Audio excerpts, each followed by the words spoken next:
Hi friends, ఎలా ఉన్నారు? నేను మీ Sujana. Welcome to cooking secrets. It makes you healthy. మీ అందరికీ దేవీ నవరాత్రులు మరియు దసరా శుభాకాంక్షలు. పిలిస్తే పలికే దైవం ఆ దుర్గాదేవి అమ్మవారు. జగన్మాత అవతారాలను అత్యంత భక్తి శ్రద్ధలతో పూజించే పర్వదినాలు ఈ శరన్నవరాత్రులు. ఆశ్వీయుజ శుక్ల పాడ్యమి నుండి ఆశ్వీయుజ శుక్ల నవమి వరకు జగన్మాత 9 అవతారాలను ఆరాధిస్తారు. దుర్గాదేవి అమ్మవారికి అత్యంత ప్రీతిపాత్రమైన ఈ శరన్నవరాత్రులను ప్రతి ఒక్కరు కూడా ఈ 9 రోజులు పూజ చేసి అమ్మవారి కటాక్షాన్ని పొందగలరు.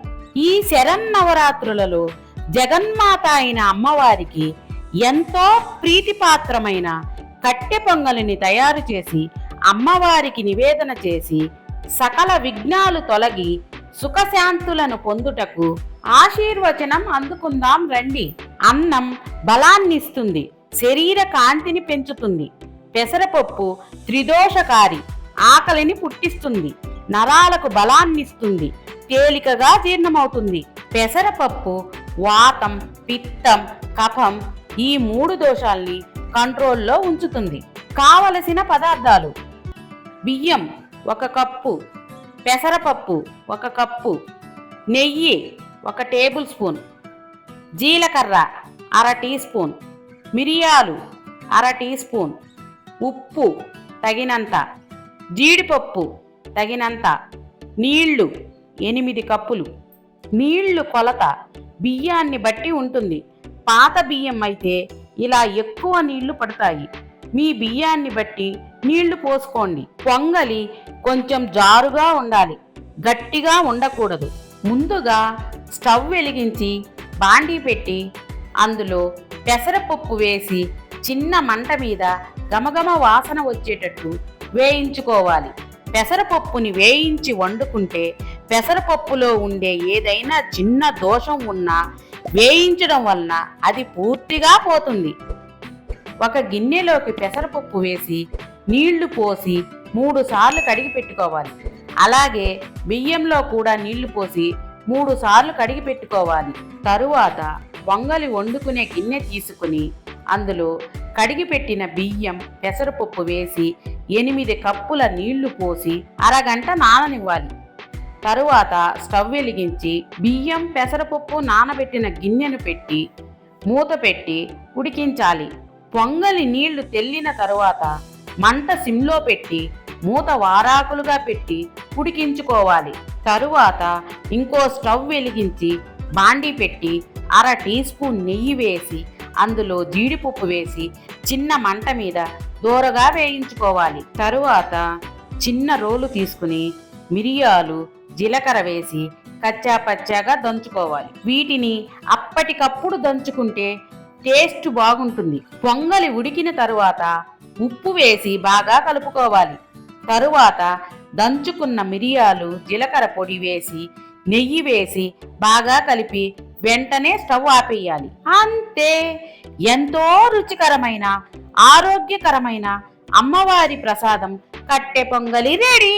పొంగలి కొంచెం చల్లారాక అమ్మవారికి ప్రసాదం పెట్టే ప్లేట్లోకి తీసుకుని దానిపైన వేయించిన జీడిపప్పు వేసి అమ్మవారికి నివేదన చెయ్యడమే. ఈ పొంగలిని విడి రోజులలో కూడా చేసుకుని తినవచ్చు. చాలా రుచిగా ఉంటుంది. దీనిలో ఏదైనా ఊరగాయ నంజుకుని తింటే అద్దిరిపోద్ది. తప్పకుండా ట్రై చేయండి. ఈ పొంగలిలోకి నేను పప్పుల చట్నీని మాత్రం రెఫర్ చెయ్యను. ఎందుకంటే ఒక్కోసారి మన బాడీ కొన్ని మార్పులకు లోనై అది ఇది కలిసి అరగక త్రేన్పులు వస్తూ ఉంటాయి. ఇక అప్పటి నుండి ఈ పొంగలి నాకు అరగటం లేదు, ఇక నాకు వద్దు అని చెప్పేస్తారు. మన బాడీకి చాలా మేలుని చేస్తుంది. ఈ పొంగలిని తినటం మానకండి. ఈ పొంగలిని తినటం వల్ల మనం బరువు కూడా తగ్గుతాము. మన దేశ కాల పరిస్థితులకి చక్కటి అనువైన ఆహార పదార్థం ఏమిటంటే పెసరపప్పు.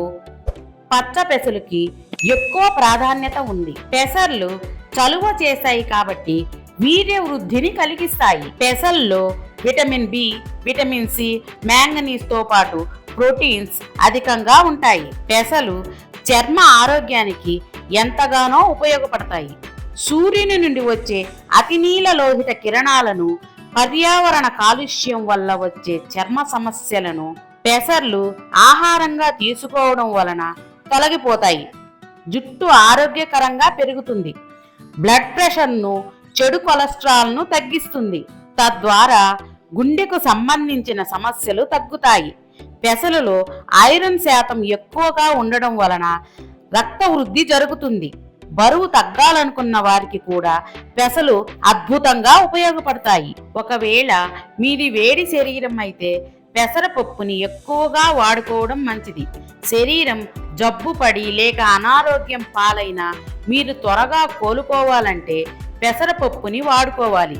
పైన పొట్టుతో కలిసి ఉన్న పెసరపప్పు అన్ని రోగాల్ని అదుపు చేస్తుంది. పెసరపప్పు సులభంగా జీర్ణమవుతుంది. రక్తాన్ని శుభ్రం చేస్తుంది. అన్ని రకాల మూత్ర దోషాల్ని తగ్గిస్తుంది. అన్నింటికీ మించి ఆకలిని పుట్టిస్తుంది. నానబెట్టినటువంటి పెసరపప్పుని వడపప్పు అంటాము. ఇది పైత్యాన్ని, తాపాన్ని, శరీరంలో ఉండే వేడిని తగ్గిస్తుంది.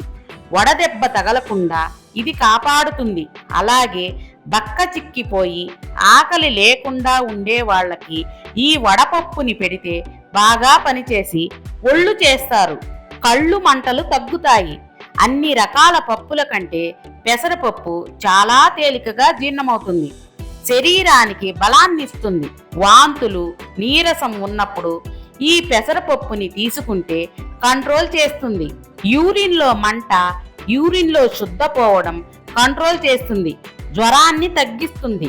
క్షయరోగాల్లో కూడా ఎంతో మేలుని చేస్తుంది.